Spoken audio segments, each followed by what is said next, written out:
Baik, bismillahirrahmanirrahim. Assalamualaikum warahmatullahi wabarakatuh. Selamat malam para mom semua. Semoga dalam keadaan baik dan sehat walafiat ya. Sebelumnya perkenalkan, saya dengan Dr. Tami Herliani. Pada kesempatan hari ini, saya akan menemani para mom semua pada IG Live with Expert dari Bumbu Bunda by Elia. Pada malam hari ini yang pastinya kita bakal membahas topik menarik seputar MPASI yang pastinya akan sangat bermanfaat buat para ibu-ibu semua ya. Nah, pada malam hari ini judulnya mengenai BB seret penyebab stunting pada masa MPASI. Nah, mungkin pada para moms juga sudah tahu mungkin ya mengenai berat badan ini cukup sensitif banget di area lingkungan ibu-ibu gitu ya.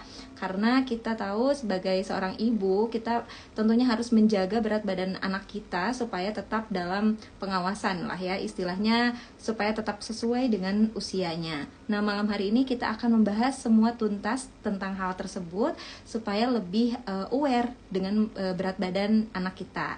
Oke, tanpa kita menunggu lama-lama, saya juga mau mengingatkan kepada para mom semua yang ikut di live hari ini bahwa dari Bumbu Bunda by Elia ada voucher sebanyak 50.000 untuk yang mengikuti live-nya dari awal sampai akhir dengan membuat kesimpulan yang menarik, dan kemudian jangan lupa untuk di-share di story, dan jangan lupa untuk tag dari Bumbu Bunda atau bisa ke Dokter Anissa atau bisa tag saya juga. Oke, saya akan langsung saja mengundang Dokter Anisanya ya sekarang. Mohon izin, Dokter. Coba. Jangan lupa ya dilihat dari awal sampai akhir ya untuk dibuat nanti kesimpulannya. Oke, sudah ada nih dokternya. Halo dok, selamat malam. Halo, selamat malam. Gimana dok? Apa kabar dok? Sehat, susah sekali ya kita nyocokin jadwal nih ibu-ibu dua bocil ya. Bener banget dok. Alhamdulillah kemarin terakhir ketemu dokter berarti usianya masih 9 bulan gitu kayaknya. 8 bulan. Iya, Alhamdulillah terus sekarang tiba-tiba dokter Tami ada panggilan alam mau ngelahirin ya kan? bener banget. Tapi alhamdulillah sekarang udah beres lah ya. Semoga nggak ada lagi ina-inunya ya dok. Oke nih dok, Iya. seger banget nih dok. Seneng jadinya ketemu sama dokter lagi. Kayak kita langsung aja nih dok, kita bahas mengenai tentang BB seret nih untuk topik kita pada malam hari ini.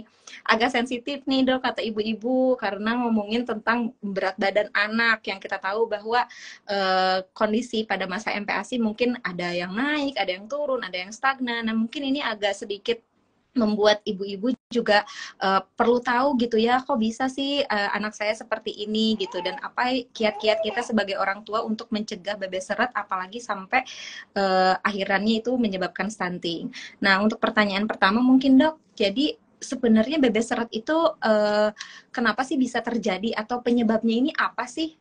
Kok bisa ke anak tuh terus-terusan ada BB seret gitu? Sekarang udah bagus, nanti besok ada turun lagi. Kok bisa ya dok? Boleh dok, silahkan. Oke. Jadi sebenarnya BB seret itu kan artinya berat badannya mungkin tidak naik secara adekuat ya. Tetapi yang paling sering disalahartikan ibu-ibu ini ya, yang pertama ya, kalau dari aku ya, yang sering menangani pasien-pasien seperti ini, misalnya ibunya itu ngetimbang anaknya itu setiap seminggu sekali, jadi ngerasa berat badannya nggak naik. Kemudian uh, dianggap bahwa oh ini berat badannya harusnya naik seperti zaman newborn kayak gitu Iya, ya. iya.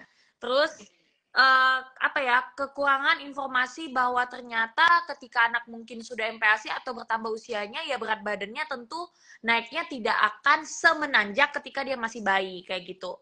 Tetapi ada beberapa penyebab kenapa berat badan ini sulit naik, memang ada.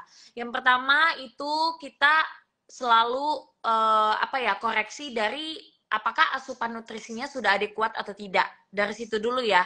Karena kalau tidak adekuat tentu kita tidak bisa berharap berat badannya akan naik, ya kan? Maksudnya adekuat ini bukan hanya dari makronutrien, tetapi juga dari mikronutrien. Jadi kalau MPASI itu kan ada makro dan mikronutrien.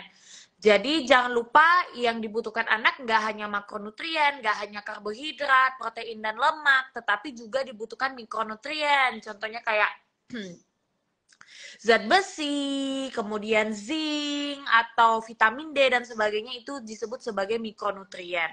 Kemudian yang kedua penyebabnya adalah mungkin MPASI-nya sudah adekuat tetapi penyerapannya terganggu. Jadi misalnya nih kalau kalau kita berharap ya, kita anggap ya tubuh anak itu seperti tandon air ya.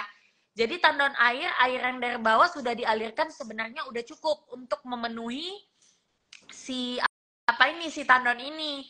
Tetapi ternyata di tandon itu sendiri terjadi ada dua penyebab nih. Contoh mungkin saja bocor. Kalau bocor itu berarti kali aja anaknya ada infeksi tersembunyi, ya kan? Jadi mau seberapa banyak pun nutrisi atau air yang dialirkan ke tandon pasti bakal keluar karena bocor tersebut. Kemudian yang kedua penyerapannya terganggu. Penyerapannya terganggu itu contohnya apa? Contohnya mungkin anaknya mengalami intoleransi ataupun alergi. Jadi kita tahu sendiri kalau anak mengalami yang namanya intoleransi ataupun alergi, seberapa baik pun bahan pangan tersebut tentu tidak akan dapat diserap dengan baik. Contohnya kita tahu kalau telur itu sangat direkomendasikan untuk mencegah stunting karena salah satu protein hewani yang paling gampang ditemukan, paling gampang diolah, paling gampang untuk disimpan.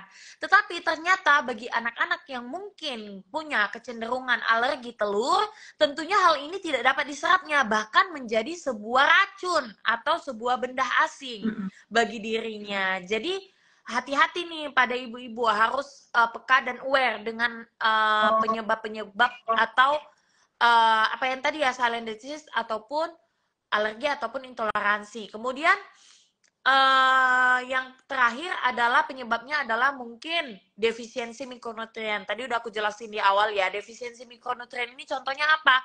Mungkin secara makronutrien anaknya sudah cukup, tetapi ternyata makanannya tidak beragam. Jadi tidak ada satupun makanan yang dewa ya dok. Jadi setiap makanan itu mempunyai fungsinya masing-masing, sehingga sangat direkomendasikan nih kalau misalnya kita memberikan MPASI kepada anak, sebaiknya semakin banyak warnanya, semakin banyak jenisnya, maka akan semakin baik. Jadi setiap bahan pangan itu mempunyai mempunyai zat-zat pangan penting yang saling melengkapi satu sama lain. Jadi jangan lupa untuk memberikan keragaman makanan sehingga nantinya anak juga mendapatkan asupan yang optimal secara makronutrien ataupun mikronutrien. Oke, jadi tuh cukup lengkap sekali tadi udah dokter sampaikan ya, bahwa dengan BB seret ini bukan serta-merta anak yang tadi dokter katakan, kita nggak mungkin berat badan anak kita terus-terusan 1 minggu sekali atau sehari sekali kita timbang, karena hari itu mungkin akan menyebabkan jadi jatuhnya ke ibunya juga ikut stres ya dok, karena kita fokusnya ekspektasi kita tinggi gitu dengan berat badan seperti pertambahannya sangat mencuat seperti waktu pada saat newborn, padahal enggak seperti itu. Nah, tadi juga dokter katakan bahwa faktor yang menyebabkan adanya BB seret itu juga banyak ya dok. Salah satunya ada 3 hal mungkin tadi yang dokter sebutkan, yaitu adanya asupan dari nutrisi yang tidak adekuat ya. Salah satunya bukan ibunya fokusnya terhadap protein hewani, karena protein hewani katanya lebih mendominasi, padahal enggak seperti itu. Tetap kita harus menyempurnakan makro dan juga mikronya ya dok. Kemudian yang kedua, adanya metabolisme yang terganggu, mungkin apakah itu adanya kondisi infeksi ya, gitu kan tadi dokter katakan anaknya sedang sakit dan lain-lain, dan adanya suatu penyerapan yang terganggu yang memungkinkan anak tersebut tadi mau bagaimanapun anak kita makan sebaik apapun, tapi kalau misalkan adanya suatu gangguan penyerapan di tubuh anaknya ya tetap jadinya harus harus dibenahi terlebih dahulu yang medisnya.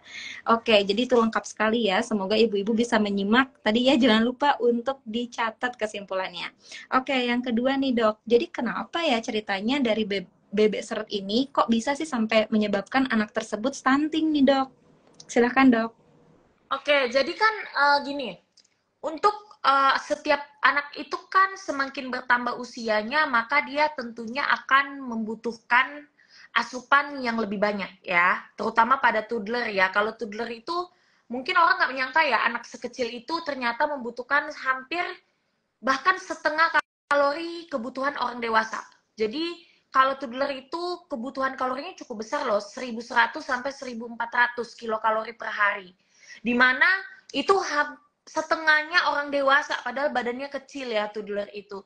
Jadi kalau misalnya nutrisinya yang didapatkan itu tidak optimal, tentunya yang dibakar menjadi energi akan menggunakan cadangan makanan yang digunakan untuk anaknya bertumbuh gitu ya. Contoh kalau kita misalnya sebuah pabrik ya, pabrik yang mungkin bahan bakunya kurang, tentu akan ngadet ya dok, entah mungkin kualitasnya menurun atau produksinya berkurang, antara dua ini ya. Begitu juga anak-anak yang mungkin pertamanya awalnya bebek seret, kemudian lama-lama menjadi stunting. Bebek seret itu juga menjadi salah satu apa ya, tanda kalau dibiarkan menjadi lama sehingga kronis, akhirnya dia mengalami kekurangan nutrisi secara kronis. Tetapi aku mau ingatin nih sama ibu-ibu di sini ya, jangan terlalu overthinking.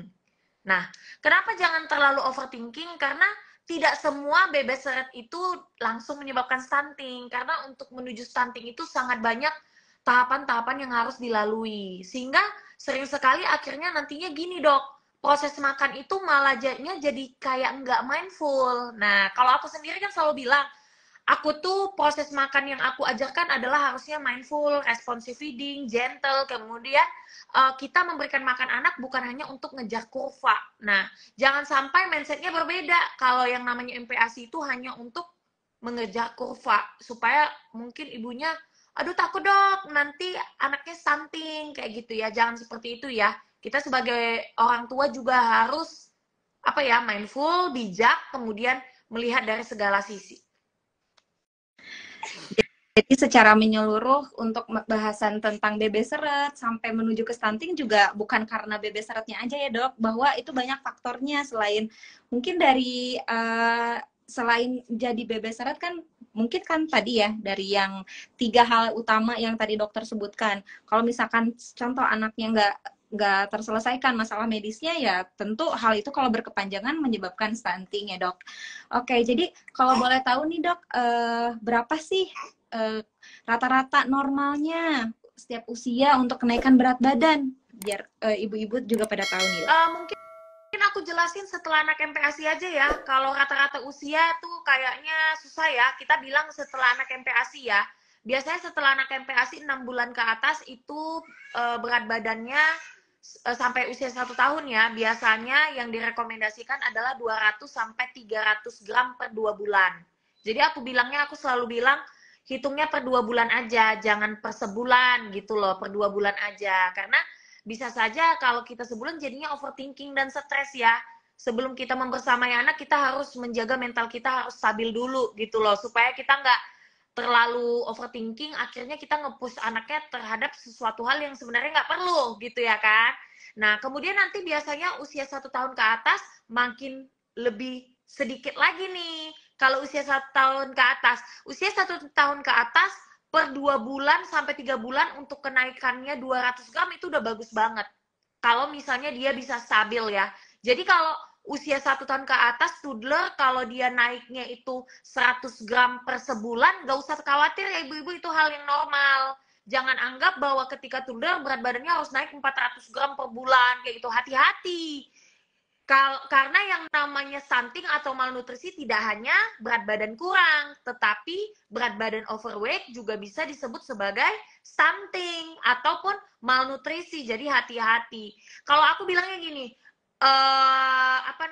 kalau jadi anak itu nggak harus gemoy-gemoy banget ya, nggak harus kurus banget juga. Yang penting yang pertama adalah anaknya itu bisa aktif, kemudian juga status gizinya baik, kenaikannya juga stabil ya kan. Per 1 bulan 50 sampai 100 gram itu udah bagus banget untuk toddler. Oke, jadi tadi yang dokter sampaikan mengenai berat badan normalnya pada saat MPASI memang hanya 200 sampai 300-an ya, Dok ya. Yang penting Ibu ketahui jangan sampai tadi. Jadi karena pemikirannya kalau sehat itu harus gemoy, harus berlipat-lipat seperti roti ya, nggak seperti itu juga ya. Dan kadang seringkali ini juga pemahamannya stunting itu kan kecil gitu ya, padahal stunting kan bagian dari malnutrisi juga ya dok ya. Kalau misalkan terlalu overweight, obes juga kan tidak baik ya, malah itu juga untuk jangka panjangnya juga akan repot lagi sama repotnya ya. Oke, Dok. Kita langsung lagi ke pertanyaan berikutnya. Kalau misalkan berat badan seret ini mungkin kan tadi bisa menyebabkan ngarah ke stunting. Apa aja jangka panjangnya, Dok, dari berat badan seret ini kalau misalkan tidak tertangani? Jangka panjangnya tentu apa ya? Jadinya Beberapa anaknya, penyakit-penyakit oh tertentu oke, yang tentunya harus. anaknya kalau misalnya status gizinya nggak baik ya, kan secara nutrisinya nggak mencukupi ya untuk memenuhi kebutuhannya, tentu secara kebutuhan atau cara kerjanya tentu nggak optimal ya. Penyakitnya pastilah kalau misalnya nutrisinya aja nggak adekuat, dia nggak ada bahan baku yang digunakan untuk membakar energi, untuk memperbanyak sel-sel hidup di dalam tubuhnya dan sebagainya, tentu akan lebih mudah terkena penyakit ya. Banyak sekali, kita nggak bisa bilang satu persatu ya. Tapi yang paling gampang sih biasanya anak-anak yang mungkin berat badannya seret secara berkepanjangan sampai akhirnya menjadi malnutrisi ataupun nanti akhirnya tanpa kita sadari menjadi stunting, tentu akan mudah. Contohnya paling gampang lebih mudah terkena infeksi saluran pernapasan, mungkin batuk pilek berulang, atau mungkin infeksi pencernaan kayak diare dan sebagainya ya. Tentu kalau yang lebih berat-beratnya lagi mungkin nutrisinya kurang seperti anemia defisiensi zat besi ya. Nah, kayak atau mungkin bisa saja banyak sekali ya, Dok, kalau kita jelasin satu-satu kayaknya nggak habis nanti.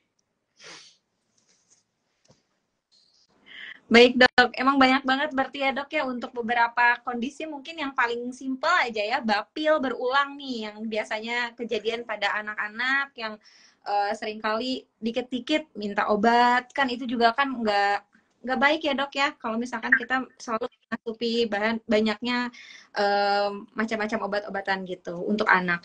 Jadi kalau misalkan anak sudah terlihat adanya BB seret ini wajibnya gitu ya, Dok, kita sebagai orang tua aware-nya atau kiat-kiat kita pada berapa lama sih kita harus langsung gitu ke dokter gitu, Dok? Kalau di KMS sendiri sih 2 bulan ya. Kalau 2 bulan nggak naik secara optimal, tanpa sakit. Ingat ya, tanpa sakit ya ibu-ibu ya. Tanpa sakit. Kalau misalnya selama 2 bulan anaknya bolak-balik sakit, benerin dulu sakitnya. Berarti kan penyebabnya karena sakit tersebut ya, infeksi. Infeksi sehingga membutuhkan energi yang lebih besar dari biasanya. Tapi kalau ternyata berat badannya mungkin nggak naik secara optimal, kemudian dapat juga dipastikan kalau anaknya sudah dapat nutrisi yang adekuat dan tanpa sakit, segera bawa ke dokter. Tapi jangan bawa kalau bawa ke dokter itu kita juga harus punya bahan yang harus kita bawa, karena kalau misalnya mami datang ke dokter tetapi ternyata setelah ditanya ke dokter, oh ternyata masalahnya adalah nutrisi yang tidak adekuat kayak gitu ataupun sakit, pasti maminya disuruh balik lagi untuk ngebenerin sakitnya, dikasih terapi dulu, nggak bisa langsung instan kita benerin berat badannya kayak gitu. Jadi sebelum kita ke dokter kita harus pastikan dulu secara nutrisi udah adekuat nggak, atau yang kedua adalah anaknya pastikan tidak sakit, itu dulu. Baik, jadi harus disesuaikan juga dengan kondisi anaknya ya, jangan sampai kita pada saat ke dokter kondisi anaknya memang nggak terlalu urgent-urgent banget, maksudnya dalam artian kan biasanya ada yang sampai tadi yang dokter bilang nih tiap minggu dia nimbang-nimbang berat badannya, padahal kan harusnya ditunggu dulu beberapa lama gitu ya, nggak langsung anak juga mencuat banget gitu untuk mengharapkan ekspektasi tinggi tentang berat badannya. Oke.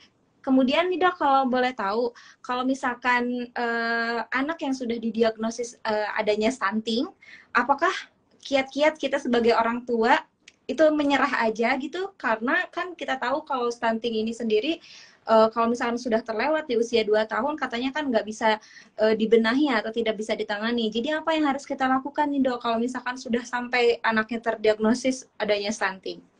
Oke, yang pertama tentu kita jangan melihat ke belakang lagi ya. Kita nggak akan bisa memperbaiki belakang. Jangan terlalu lama meratapi, karena anaknya juga masih bisa kok diperbaiki. Mungkin tidak semaksimal yang kita inginkan. Gini, jadi memang kalau stunting itu kan sebaiknya segera diperbaiki 1000 hari pertama kehidupan ya. Tetapi kalau memang misalnya anaknya terlanjur stunting, apa yang harus kita lakukan? Tentu aku akan selalu bilang, terima aja dulu anaknya.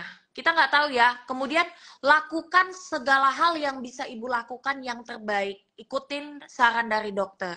Sebaik-baiknya dokter, sebaik-baiknya prevalensi penyakit yang mengatakan bahwa stunting itu tidak bisa diperbaiki kalau udah lewat dari 2 tahun, tapi lebih kuat kekuatan Tuhan yang di atas. Kita nggak bisa bilang ya kalau itu ya.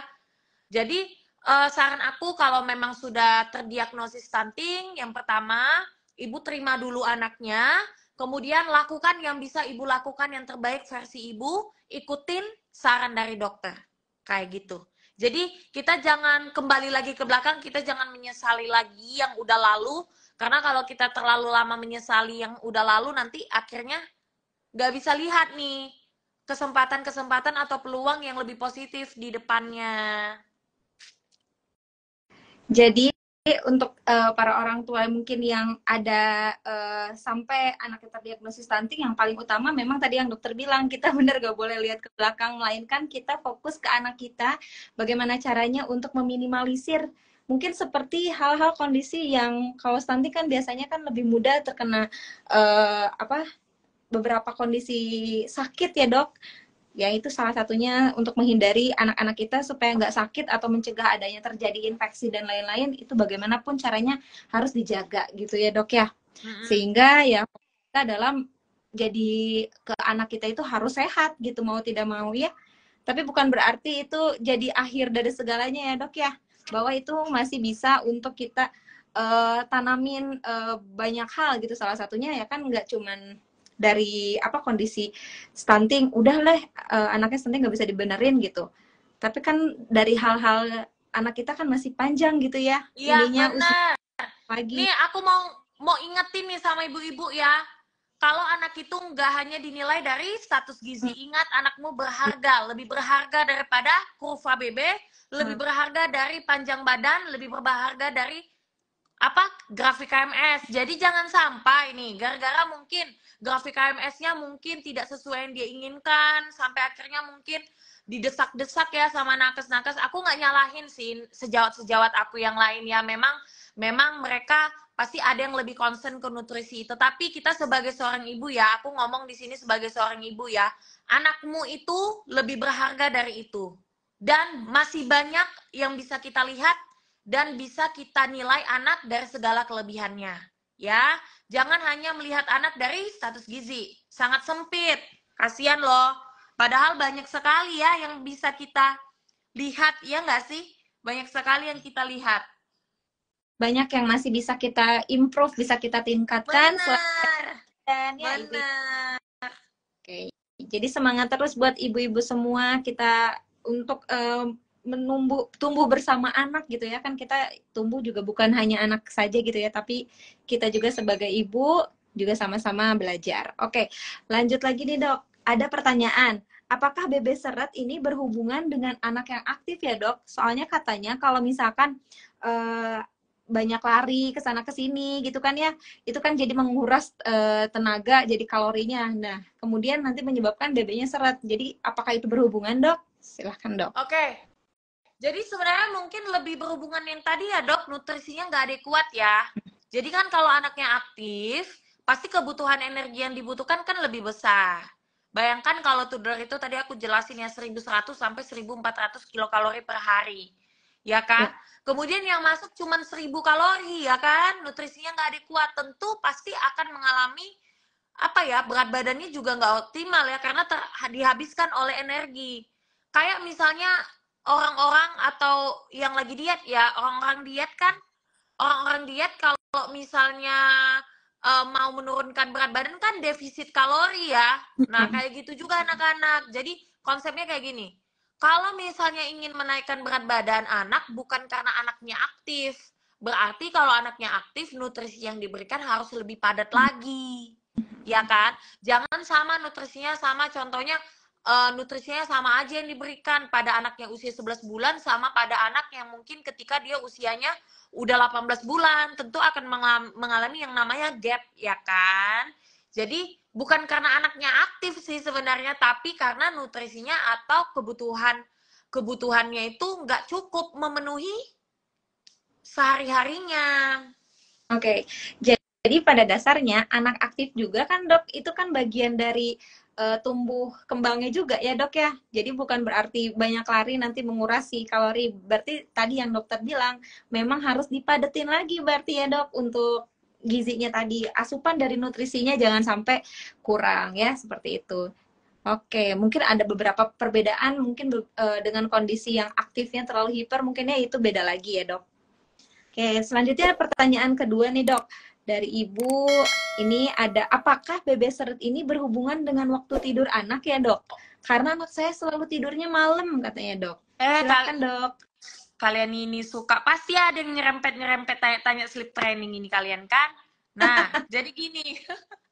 Jadi gini ya ibu-ibu, jadi kalau ada yang tanya, dok apakah betul memang kualitas tidur berhubungan dengan BB seret? Iya, pasti akan berhubungan. Ingat, yang aku bilang tadi ya, nggak hanya BB seret sih, tapi keseharian anak. Keseharian anak ya, nggak hanya BB seret, tapi stimulasi pertumbuhan dan perkembangannya.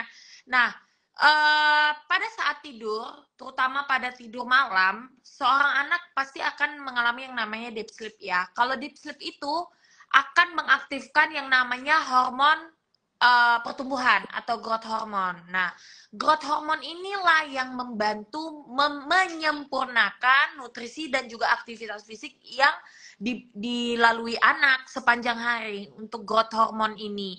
Makanya ingat nggak ibu-ibu, kalau misalnya kita dulu ya, zaman kita masih anak-anak, orang tua kita itu pasti nyuruh kita tidur siang gitu ya kan. Ternyata ada hubungannya, istirahat yang cukup, mendapatkan kualitas tidur yang cukup, maka akan memaksimalkan pertumbuhan dan perkembangan anak. Jadi memang ada hubungannya ya, yang namanya tidur itu sangat-sangat berhubungan dengan peningkatan pertumbuhan. Tidur, makan, aktivitas ya dok? Ya, benar. Jadi kesinambungan ya ibu ya. Oke. Terima kasih dok untuk jawabannya. Selanjutnya ada dari pertanyaan selanjutnya dari Ibu Andini Sri Putri. Dok, kalau sudah di atas 2 tahun, 2 tahun di atasnya, apa masih ada kemungkinan untuk stunting dok? Sebenarnya kalau dikatakan di definisi namanya stunting itu di bawah 2 tahun ya ibu-ibu ya. Jadi kalau mungkin di atas 2 tahun bukan stunting lagi namanya, tapi mungkin malnutrisi namanya ya, malnutrisi. Jadi istilah stunting itu kan apa ya, tinggi badan tidak sesuai dengan rata-rata tinggi badan seusianya itu ya. Jadi kalau ada anak gemuk bisa aja dia stunting kalau tinggi badannya itu tidak sama dengan teman-teman seusianya. Nah, jadi apakah itu bisa terjadi di atas 2 tahun? Mungkin istilahnya berbeda, bukan stunting lagi, tapi ke lebih malnutrisi. Kalau stunting itu biasanya disebutkan pada anak di bawah usia 2 tahun atau 1000 hari pertama kehidupan. Benar. Ngomongin tentang 1000 hari pertama kehidupan juga kadang kan kita terlupa ya dok bahwa kondisi itu kan dari sebelum-sebelumnya ya, dari ibunya remaja yang kadang kita tuh fokusnya pada anak yang oh ya udah nanti juga pas waktu makan bisa dibenahi, padahal pada saat ibunya mengandung apalagi ya itu dengan dengan terpenuhinya nutrisi-nutrisi yang baik juga itu kan berpengaruh ya untuk nanti pada saat akhirnya anaknya lahir gitu. Iya, benar. Selanjutnya nih dok, sebentar. Untuk anak yang sulit naik BB-nya, apakah jalan pintasnya selalu dengan susu dok? Silahkan dok. Aduh, aku kalau bahas-bahas susu ini takut aku. Atau vitamin katanya harus harus tambah atau susu. Nah, gini ya ibu-ibu, jadi kan sebenarnya kalau dalam panduan memperbaiki anak-anak malnutrisi, memang kalau di Kemenkes ya, di Kemenkes itu memang ada panduan yang namanya pemberian susu tinggi kalori, tetapi pemberiannya itu tidak bisa kita bicarakan di ruang terbuka, karena setiap anak itu mempunyai dosisnya masing-masing. Iya. Nah, susu tinggi kalori ini tidak boleh diberikan dalam jangka panjang. Ya kan? Itu dalam jangka tertentu dengan dosis tertentu dan diturunkan secara perlahan biasanya. Sehingga apakah kalau ditanya apakah kalau berat badannya kurang solusinya hanya susu, belum tentu. Bahkan justru kalau mami bilang, apakah berat badan kurang solusinya susu nanti akan menjadi sebuah masalah baru, terutama pada anak-anak yang mungkin seharusnya sudah bisa makan, ya kan? Nah, jadi saran terbaik aku adalah seperti ini. Selagi anaknya masih bisa makan makanan padat, coba diperbaiki dari makanan padatnya dulu. Kalau memang diperlukan penambahan susu tinggi kalori, silakan dikonsultasikan ke dokter anak sehingga akan diberikan panduan untuk cara pengkonsumsiannya. Tapi yang paling terbaik sebenarnya untuk pemberian nutrisi adalah makanan real food. Beda ya sama susu ya. Kalau susu itu kan uh, dia tinggi kalori ya, tapi tinggal telan ya dok. Jadi secara oromotor juga tidak terstimulasi kayak gitu. Betul. Karena kita kan memberikan nutrisi anak nggak hanya untuk menggemukkan, nggak hanya untuk kurva BB, tetapi juga untuk melatih anak apa apa ya istilahnya berinteraksi dengan makanan. Ada interaksi satu sama lain, jadi nggak cuman ngisi doang ya dok ya. Oke. Ya Bu, jadi kita nggak serta-merta kalau misalkan udah ketahuan mungkin adanya BB seret, wah ini harus dibus cepet-cepet, nggak seperti itu juga ya dok ya, karena kalau misalkan sampai ngebus dengan sesuatu yang belum dibenahi, yang tadi dokter bilang di awal, penyebabnya dulu nih, cek dulu nih asupannya bagaimana, kalau ada metabolisme yang terganggu dan lain-lain ya mau gak mau memang nggak bisa kita mendiagnosis sendiri ya dok ya, kita tetap harus datang dulu nih ke nakes untuk memastikan kalau anak itu tuh benar-benar ada BB seret atau kondisi sakit. Oke, terus tadi juga ada ibu yang bertanya nih dok mengenai kondisi alergi nih, mungkin agak sepintas nih dok. Katanya kalau alergi itu emang selalu ini ya dok, munculnya berulang-ulang, salah satunya sering eksim katanya dok. Bagaimana ya dok mengatasi itu katanya? Oke, kalau hubungannya alergi memang prosesnya kompleks ya, Mam. Jadi ada hubungan alergi ini ada hubungannya dengan kesehatan pencernaan anak. Jadi kalau memang anaknya ada eksim segala macam, sebaiknya memang kalau ada yang dicurigai penyebabnya adalah makanan alergi, sebaiknya di stop aja dulu sambil dicari tahu lagi penyebabnya yang lain. Nah, kalau alergi itu kita nggak bisa eh pencarian penyebab alergi ini nggak sesimpel yang dikira orang-orang ya. Sangat banyak sekali yang harus dilihat, sangat banyak sekali yang harus dilakukan kayak gitu ya. Kalau apalagi kalau anaknya sampai eksim ya. Kalau eksim itu kan ada hubungannya juga dengan imunitas, ada hubungannya juga dengan pencernaan, kesehatan pencernaan. Sehingga memang sementara kalau memang terkonfirm anaknya ada penyebabnya makanan tertentu, alergi, lebih baik di stop aja dulu. Kemudian sambil maminya itu konsultasi ke dokter anak bagaimana cara terbaiknya kayak gitu. Terutama pada anak-anak yang mungkin ada alergi protein hewani ya. Tuh hati-hati sekali. Susah juga ya kalau anaknya alergi protein hewani, kayak bimbang ya dok ya. Di satu sisi dia alergi protein hewani, tapi di sisi lain butuh ngejar yang namanya jangan sampai stunting kayak gitu ya kan. Oke, terima kasih ya dok untuk jawabannya. Selanjutnya nih ada dari ibu lain, yaitu ini kok nggak ini. Apakah stunting bisa dirubah atau diperbaiki dok? Karena dan langkah awal apa saja saat tahu anak kita stunting? Oke, stunting di bawah usia 2 tahun bisa diperbaiki, tetapi tidak ada yang mustahil ya ibu-ibu ya. Tidak ada yang mustahil, pasti bisa kok diperbaiki. Dengan catatan yang aku bilang tadi dok, yang pertama terima dulu anaknya, kemudian juga bawa ke dokter anak untuk dilakukan terapi. Kalau memang mungkin anaknya terkonfirm stunting, terus disuruh contohnya ya terapi-terapi makanan tinggi kalori, sementara ikutin aja dokter anaknya. Nanti pelan-pelan maminya sambil stimulasi makanan padat, sambil kita nanti pelan-pelan lepas susu tinggi kalorinya ketika mungkin sudah tercapai berat badan yang diinginkan kayak gitu. Jadi kalau dibilang apakah stunting bisa diperbaiki, bisa, jangan putus asa karena apapun bisa terjadi ya, pasti bisa. Pasti bisa ya dok ya, semangat ya ibu ya. Oke, selanjutnya ada dari pertanyaan selanjutnya, yaitu aduh, tadi kelewat nih. Ininya cepet banget yang nanyanya. Dok, apakah BB seret itu penyebabnya karena trauma makan pada anak ya? Soalnya saya sering bawel katanya kalau anak lagi makan. Silakan dok. Lah, kalau itu hubungannya ke apa ya? Ke responsive feeding ya. Gimana caranya kalau anaknya trauma makan terus dia mendapatkan nutrisi yang adekuat? Ingat, sebelum kita memberikan anak makan, anak harus enjoy, harus menerima makanan tersebut selayaknya teman. Tetapi kalau dari awal dia udah trauma, udah merasa bahwa itu adalah sebuah ancaman, tentu dia tidak akan mempunyai relationship yang baik nih dengan makanannya.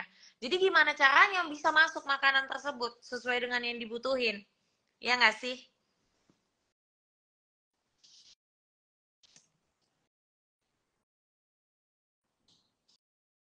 Oke, itu tadi Ibu ya untuk jawaban dari dokter Nisanya ya. Jadi jangan sampai tertukar juga bahwa emang yang namanya anak mau makan itu emang harus banyak cara ya dok ya.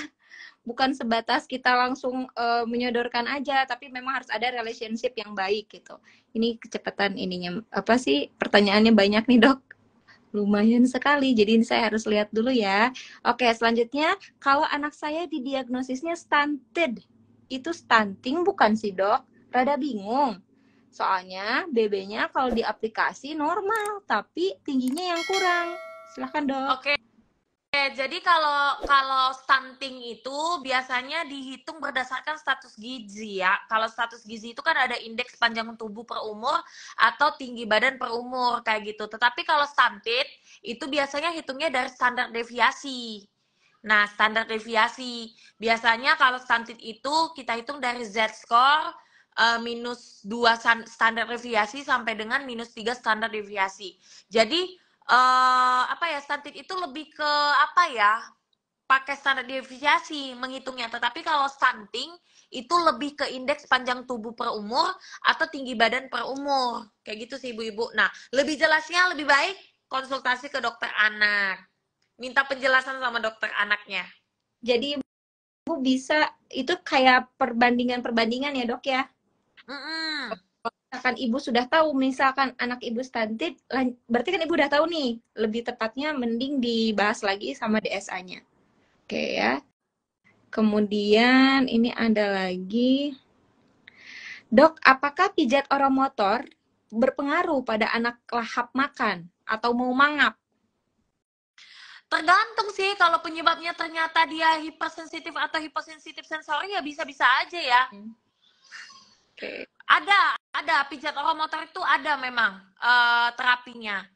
Tetapi tergantung penyebabnya apa nih, penyebab anaknya masalahnya apa. Kalau memang masalahnya karena dia Ya. gangguan sensori ya, sehingga dia membutuhkan rangsangan-rangsangan di daerah oromotornya, ya bisa aja menyebabkan dia lahap makan. Tapi ada juga nih mungkin anaknya nggak mau makan ya, nggak mau makan, terus ibunya coba pijat oromotor, nggak berlaku sama anaknya karena ternyata penyebabnya bukan itu, tapi Benar. penyebabnya mungkin karena anaknya itu apa ya, trauma. Contohnya ya trauma, mau dipijat oromotor sampai dunia dunia belahan ketujuh pun tidak akan bisa apa ya, tidak akan bisa terselesaikan ibu-ibu. Jadi Harus penyebab GTM itu banyak sekali ya dok. Kita nggak bisa bilang, kalau aku bilang di akunku itu solusi GTM itu nggak ada yang one fits at all. Jadi nggak ada yang oh itu di anak A berhasil kok di anakku enggak, oh ternyata itu nggak betul tuh metodenya kayak gitu. Nggak ada yang kayak gitu ya, karena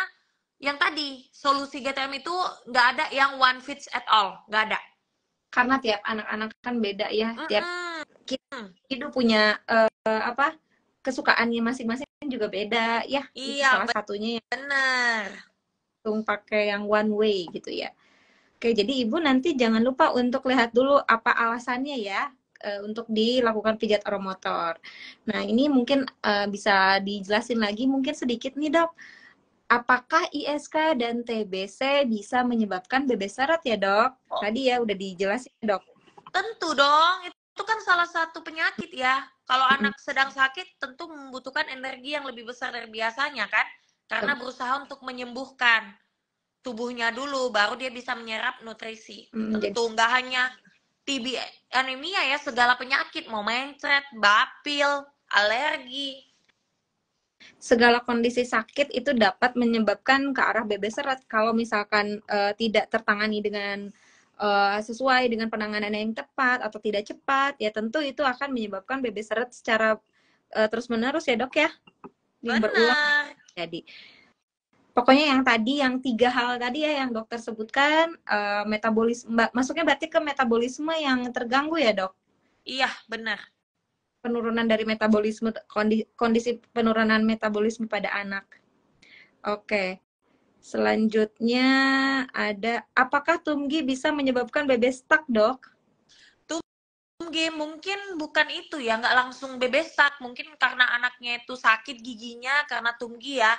Tumgi itu sangat menyakitkan ya ibu-ibu. Jadi hargai dan terimalah anakmu kalau tumgi ya. Terutama biasanya tumgi itu keroyokan pada usia 8 bulan sampai 18 bulan. Benar. Jadi jangan kaget ya. Sehingga ibunya harus menurunkan ego. Aku sering dapat pertanyaan nih dok, kalau konsultasi. Dok, anak saya sedang tumgi usianya 13 bulan. Terus karena tumgi itu dia lebih lahap makan, itu makannya bubur atau nasi tim. Gak apa-apa tak dok, nanti takut anaknya kebiasaan makan lembut, kayak gitu ya. Nah, aku pasti akan bilang, ibu mana yang lebih baik, anaknya mau makan atau tidak mau makan sama sekali, ya kan? Untuk sementara kita turunkan ego aja dulu, terutama pada anak yang sedang sakit. Nanti ketika anaknya mungkin udah selesai tumginya, gak usah khawatir, dia pasti bisa langsung balik kok ke tekstur yang lama. Jadi jangan takut ya menurunkan tekstur pada anak tumgi. Malah justru yang lebih kita takutkan adalah dia nggak makan sama sekali. Jadi energinya nggak tercukupi. Sehingga dia menghabiskan energi cadangan untuk membakar energi aktivitasnya. Itu yang menyebabkan berat badannya mungkin bisa turun. Atau sampai akhirnya seret gitu. Bener banget dok, mendingan kita menurunkan ego dibandingkan nggak sama sekali makan. Apalagi kalau misalkan tumgi itu kan nggak bisa di ini ya, nggak bisa di apa, nggak bisa ditebak beresnya kapan. Ada yang 1 minggu lah ya, itu juga harus diperhatikan dari hal-hal itu. Oke, ada lagi nih dok. Dok, kalau BB seret dan diberikan bone broth untuk booster BB, apa boleh? Katanya gitu dok. Oke, bone broth itu bukan booster BB ya ibu-ibu, kalau nggak dibarengin dengan komposisi makanan yang lain. Jadi bone broth itu hanya sebagai pengganti air yang lebih bernutrisi. Tapi bukan berarti karena makan bone broth atau minum bone broth anaknya naik berat badannya, enggak. Tetap yang mau naikkan berat badan itu adalah nutrisi yang seimbang, yaitu karbohidrat, protein dan lemak serta mikronutrien. Jadi apa ya, bone broth itu bukan kayak apa ya, kayak senjata paling ampuh untuk kenaikan berat badan. Tetap harus diseimbangkan dengan komponen yang lain. Oke, jadi tidak hanya dengan bone broth saja, karena kan itu kan bone broth tuh lebih ke tambahan mungkin ya dok ya, tambahan pelengkapnya, karena kan itu juga ada baiknya masuknya ke dalam mikro nggak sih dok? Ya, mikronutrien. Oke, itu dalam mikronutrien yang mungkin bisa ibu tambahkan, tapi jangan lupa dengan makanan yang lainnya ya. Oke dok, apakah BB seret itu ada pengaruh dengan genetika orang tuanya? Mungkin bukan baby seret ya, tapi keperawakan kali ya. Kita lebih pasnya ya, perawakannya ya. Karena ada perawakan anak yang mungkin cenderung kecil ya, tapi belum tentu status gizinya jelek. Makanya kalau di KMS itu kan warna hijau aja ada beberapa warna ya dok? Iya. Ya kan? Gambar warna kuning ada beberapa warna kan? Gitu ya. Jadi setiap anak itu mempunyai jalur kurvanya masing-masing. Ya kan? Kalau anak mungkin ada yang di garis hijau, selama dia ngikutin pita hitamnya, selama dia ngikutin jalurnya, ya nggak usah khawatir, nggak harus maminya berusaha untuk ngejar ke tengah, nggak harus. Karena bayangkan kalau misalnya anak usia 9 bulan berat badannya sama semua, kan ngeri ya dok, kayak apa ya, kayak buah-buahan GMO jadinya. Jadi kayak misalnya bayangkan anak usia 9 bulan di seluruh dunia berat badannya 10 kilogram. Kan ngeri ya, takut ya, kayak buah GMO jadinya. Jadi lihat aja KMS. KMS itu kan warnanya beda-beda tuh. Ada yang warna hijau terang, ada warna hijau tua itu menandakan bahwa setiap anak mempunyai jalurnya masing-masing. Jadi Di setiap negara mempunyai standar berat badan yang berbeda-beda. jadi nggak bisa disamakan ya ibu-ibu ya mengenai berat badan ini. Jadi tadi yang dokter bilang tuh yang nggak mungkin kita jadi 10 kilo gitu kan ya dok. Dok, apa anak muda sakit itu berarti tandanya stunting? Enggak ya dok? Belum tentu. Oke. Izin tanya dok, kalau tinggi badan anak 2 tahun selama 3 bulan berturut-turut stagnan, terus perlu ditambah vitamin atau bagaimana ya dok? 3 tahun berturut-turut? Usia 2 tahun selama 3 bulan berturut-turut stagnan. Apanya yang stagnan? Tinggi badan, sorry dok, tinggi badannya. Oh, tinggi badannya stagnan. Mungkin mami harus koreksi lagi. Apakah anaknya sudah mendapatkan cukup protein atau tidak? Atau mungkin kebutuhan proteinnya yang dimakan lebih banyak daripada karbohidratnya. Ingat ya Bu, kalau misalnya memberikan makan anak itu kan yang paling besar kebutuhan yang diterima anak adalah karbohidrat sebenarnya. Jadi yang salah nih kalau di awam ya, awam merasa bahwa yang paling utama adalah protein.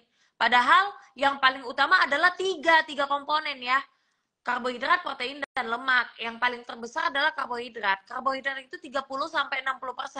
Jadi kalau misalnya komposisi karbohidratnya sedikit, ibu lebih banyak kasih protein, energi yang pertama kali dibakar oleh tubuh ketika beraktivitas adalah karbohidrat. Setelah karbohidrat dibakar, barulah dibakar protein dan lemak. Bayangkan kalau misalnya karbohidratnya itu sedikit, kemudian habis, nggak ada cadangan lagi, dia akan membakar yang namanya protein. Padahal harusnya protein itu disimpan di sel untuk menaikkan massa otot, sehingga anaknya naik berat badannya, kayak gitu ya. Jadi jangan salah komposisinya, ingat. Jadi intinya secara keseluruhan harus seimbang ya dok ya, antara karbonya. Bener, harus seimbang. Lemaknya iya.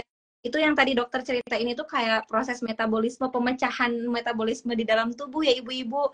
Jadi kalau misalkan karbonya udah kepake, terus udah nggak ada, karena kan karbohidrat paling cepat dipecah ya dok. Iya, nanti bener. dia minjem massa otot, yaitu yang si protein. Karena si protein kan disimpan di massa otot, dan begitu seterusnya ya. Oke, selanjutnya ada dari, sebentar ya. Ini banyak banget. Punten ibu-ibu, banyak banget pertanyaannya, jadi harus cepet-cepet saya ini.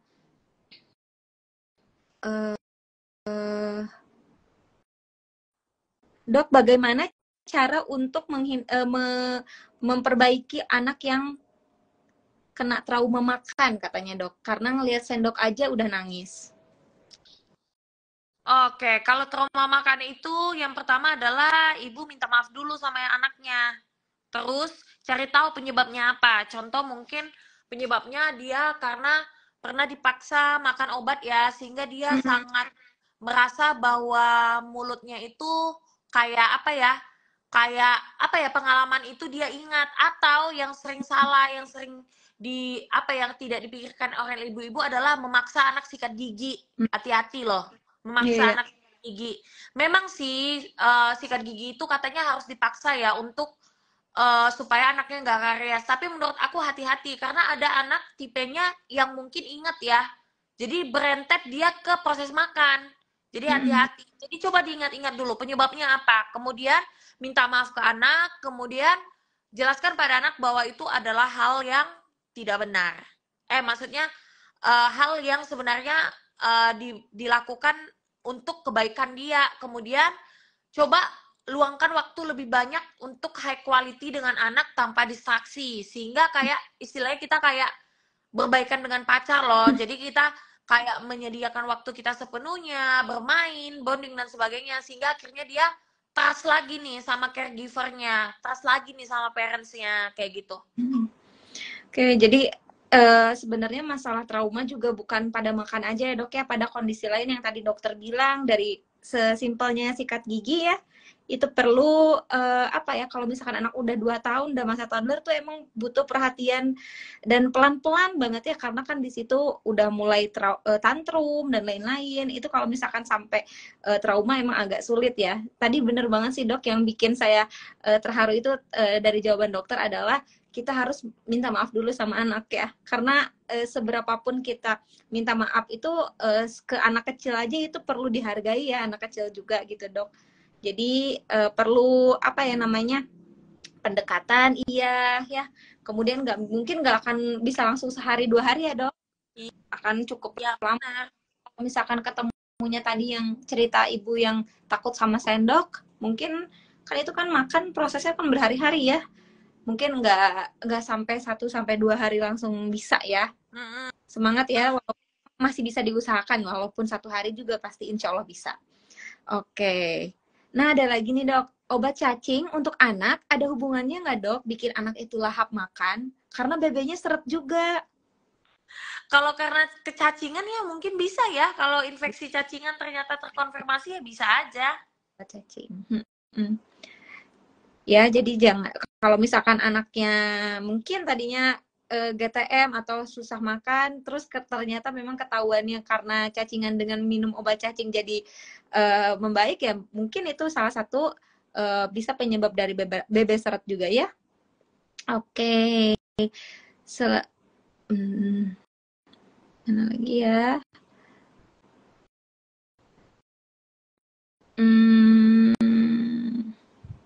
Dok, anak saya umur 9 bulan. Sejak awal MPASI makannya paling 3 suap. Setelah itu dilepeh sampai 30 menit kemudian. Jadinya beratnya nggak naik, bahkan turun selama 3 bulan kemarin ini. Harus gimana ya dok? Cari tahu penyebab dia melepeh kenapa. Apakah karena dia mau naik tekstur atau sedang tumgi, ya kan? Ingat usia 8 sampai 18 bulan itu masa keroyokan tumgi, jadi ibunya harus peka. Atau mungkin proses makannya itu penuh dengan distraksi sehingga dia kayak gak bisa fokus dengan proses makan, atau bisa aja karena anaknya itu belum terlalu kenal dengan tekstur makanan yang ada di mulutnya, sehingga ibunya harus stimulasi yang namanya sensori, bisa dari sensori play tekstur, sehingga anaknya lebih kenal dengan tekstur-tekstur makanan yang masuk ke dalam mulutnya, yang diawali dengan rangsangan dulu nih di ujung-ujung indera perabanya kayak gitu. Kenalan gitu ya. Oke. Selanjutnya pertanyaan dari Ibu Cici Desviani. Dok, apakah fimosis bisa bikin bebek seret? Bisa dong. Fimosis itu kan bisa berentet menjadi ISK ya kalau tidak tertangani ya. Karena sering sekali anaknya tidak bisa tidak bisa Kencing. pipis dengan kencing dengan luas sehingga tertinggal urinnya di dalam kandung kemihnya yang nantinya akan menyebabkan perkembangbiakan bakteri, ya kan? Bisa. Jadi jangan sampai ditunda-tunda, kalau udah ketahuan fimosis sebetulnya baiknya segera ditangani ya dok ya. Iya, bener. Karena fimosis tadi kan ISK, berarti ISK masuk ke metabolisme, kondisi metabolisme yang terganggu. Yang ketiga hal penyebab tadi ya ibu-ibu jangan lupa aja itu. Berarti kalau kondisi sakit lain-lain ya mungkin bisa berpengaruh juga, bebek seret memungkinkan untuk terjadi ya dok. Bener. Oke. Oh, dari dok, apakah pemberian obat cacing boleh beli sendiri di apotek atau harus konsul dulu dok? Anak usia 21 bulan, belum pernah dikasih obat cacing. Jadi ke sini dok, punten dok pertanyaannya. Oke. Boleh kok, Mam. Kalau obat cacing boleh-boleh aja dikasih per 6 bulan sekali. Kan kita memang direkomendasikan ya, karena kita salah satu yang endemis cacingan ya, cacing tambang ya di Indonesia ya. Jadi ada program WHO ya dengan UNICEF ya, yang bekerja sama dengan fasilitas kesehatan tingkat pertama yaitu puskesmas, bahwa setiap 6 bulan sekali anak diberikan obat cacing sejak usia 1 tahun. Ya kan? Nah, jadi kalau anak usia 1 tahun biasanya obat cacing itu diberikan bersamaan dengan bulan vitamin A, yaitu Februari dan juga Agustus. Cuman memang obat cacing untuk anak usia 1 tahun ini nggak ada dijual di apotik ya, Mam, karena itu biasanya didistribusi di fasilitas kesehatan tingkat pertama. Tetapi kalau untuk anak di atas 2 tahun, udah boleh pakai yang obat cacing yang di pasaran ya, udah boleh. Ngikutin aja dengan dosis yang ada di kemasan. Tapi kalau untuk di bawah 2 tahun itu pakai dosis atau obat yang hanya didistribusikan di puskesmas, belum bisa yang dari apotik. Oke, jadi itu tadi ya Bu, untuk mendapat di mananya si obat cacing ini tadi yang pertama hanya di fasilitas kesehatan yang pertama untuk yang usia setahun ya Dok ya tadi ya, untuk yang 2 tahun Bu bisa di luar. Selanjutnya, oke. Ini waktunya udah di jam 8 tapi ini masih banyak banget yang belum terjawab nih Dok. Wah, Masya Allah ibu-ibu ini antusiasnya bagus banget ya. Sampai saya juga ini bingung dari tadi ini sampai ini saya sebetulnya pakai softline jadi sampai kering softline-nya. Jadi kayak aduh ini yang mana gitu.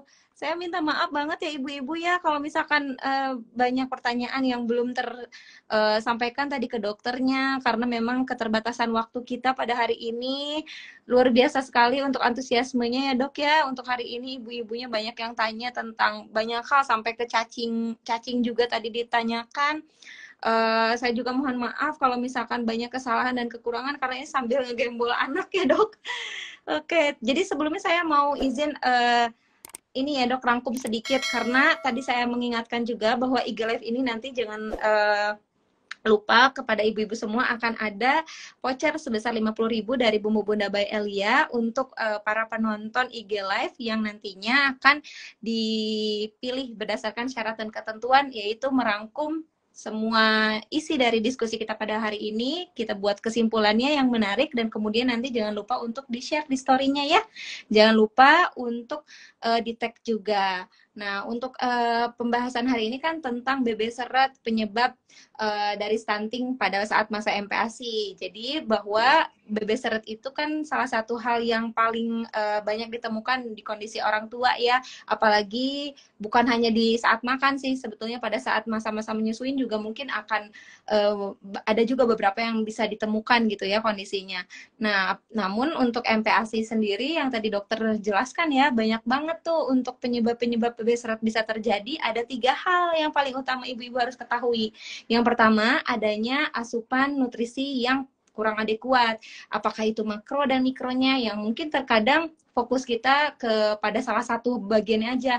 Yang mungkin MPASI zaman dulu itu cuman makannya menu tunggal aja, hanya dikasih nasi dulu katanya gitu ya, hanya pisangnya dulu dikasih pisang kerok, padahal tidak seperti itu ya, tetap harus dipenuhi dari makro dan mikronya. Kemudian yang kedua tadi dokter katakan adanya gangguan atau metabolisme yang terganggu. Kalau metabolisme terganggu berarti adanya sesuatu yang proses dari tubuh anak tersebut, apakah itu sedang sakit, apakah itu kondisi infeksi atau alergi, itu juga bisa memungkinkan terjadinya BB seret. Kemudian adanya penyerapan yang terganggu, itu juga yang ketiga ya, yang mungkin paling bisa menjadi ke arah ke BB seret juga. Nah, beberapa tadi juga sudah dokter jelaskan sangat-sangat lengkap sekali. Ibu-ibu nanti bisa cek ulang ya untuk bahasannya karena ini sangat-sangat insightful banget dan bermanfaat juga buat saya sebagai ibu ya Dok sekalian belajar ya. Oke, mungkin itu yang bisa saya tadi sampaikan ya Dok untuk pertanyaan-pertanyaannya. Makasih banyak ya Dok untuk waktunya. Semoga ke ibu-ibu semua juga bisa bermanfaat ya. Gimana nih Dok? Oke, semangat ya semuanya, ramai banget. Penutup terakhir buat ibu-ibu Dok, silahkan. Semangat ya, semangat pokoknya semangat. Kemudian saran aku dan pesan aku jangan hanya melihat anak dari berat badannya aja. Ingat, anakmu lebih berharga daripada itu. Status gizi hanya sebuah penunjang, tetapi yang paling penting adalah kepribadian anak dan karakter anak. Semangat. Oke. Terima kasih banyak ya dokter untuk waktunya. Semoga kita bisa ketemu lagi. Wassalamualaikum warahmatullahi wabarakatuh. Selamat malam semuanya.